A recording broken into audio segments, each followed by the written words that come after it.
Outra vez Everton Maradona. Limpou, trouxe para o meio, pé esquerdo, bateu em cima do Sérgio Rafael.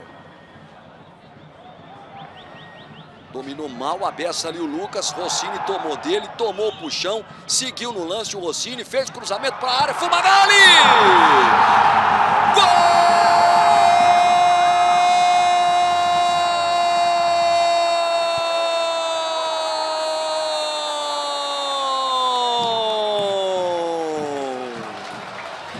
É de Fumagalli, é do Guarani.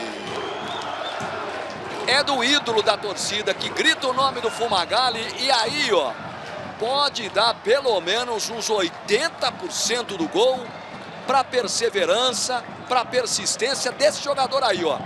Saiu da marcação, primeiro recuperou a bola, saiu da marcação, saiu da falta, fez o cruzamento. O Nena não chegou e o Fumagalli, ao melhor estilo centroavante Fernando Fumagalli.